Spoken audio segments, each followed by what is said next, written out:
நம்ம துருவிக்ரம் அண்ணாவோட பைசன் காலமாடன் படத்தோட ட்ரெய்லர் பார்த்துட்டேங்க.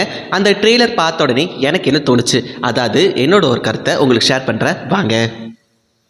ஃபர்ஸ்ட் இந்த ட்ரெய்லர் பார்த்த உடனே நான் அண்டர்ஸ்டாண்ட் பண்ண விஷயம்னா, இந்த படத்தை ஒரு ரூலர் ஸ்போர்ட்ஸ் ட்ராமா மூவியாக எடுத்திருக்க மாதிரி எனக்கு தோணுச்சுங்க. அண்ட் அதுக்கப்புறம் இந்த டீம் ட்ரெய்லரில் ஒரு விஷயத்தை ரிவீல் பண்ணியிருக்காங்க. அது என்னன்னா, இந்த ஸ்டோரி 1990 தெற்கேன்னு ஒரு இடத்துல நடக்கிற மாதிரி காமிச்சிருக்காங்க. அண்ட் இந்த ஒரு விஷயத்தை ட்ரெய்லரில் இவங்க ரிவீல் பண்ணிட்டாங்க.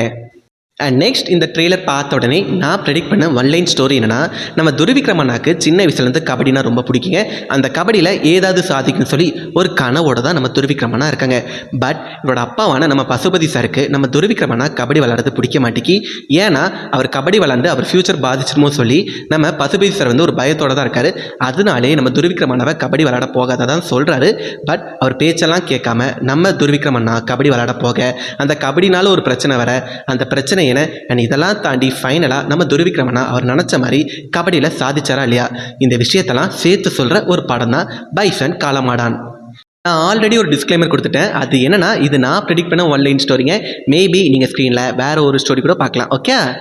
ஸோ எனக்கு இந்த ட்ரெய்லரில் பிடிச்ச விஷயம் என்னென்னா, நம்ம துருவிக்ரம் அண்ணா அதுக்கப்புறம் நம்ம பசுபதி சார் இவங்களோட ஆக்டிங் எனக்கு ரொம்ப பிடிச்சிருந்துச்சுங்க.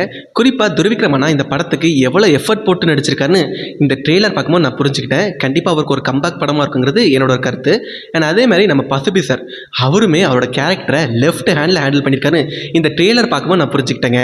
அண்ட் அதே மாதிரி இந்த ட்ரெய்லரில் கேட்ட பேக்ரவுண்ட் மியூசிக்காக இருக்கட்டும், சினிமோட்டோகிராஃபியாக இருக்கட்டும், அண்ட் அடுத்து ட்ரெய்லர் கட்ஸாக இருக்கட்டும் ரொம்ப சூப்பராக இருந்துச்சுங்க. அண்ட் நெக்ஸ்ட் இந்த படத்தோட டேரக்டரான மாரி செல்வராஜ் சார் ஒரு நல்ல டேரக்டரே சொல்லலாம். கண்டிப்பாக இந்த படமும் அவருக்கு ஹிட்டு தருங்கிறது என்னோட ஒரு கருத்து. ஓகே. ஸோ நீங்கள் பைசன் காலமாடன் படத்தோட ட்ரெய்லர் பார்த்துட்டிங்கன்னா உங்களோட கருத்தை கீழே கமெண்டில் சொல்லுங்கள். மறக்காமல் நம்ம சேனலை சப்ஸ்கிரைப் பண்ணிக்கோங்க. பாய்.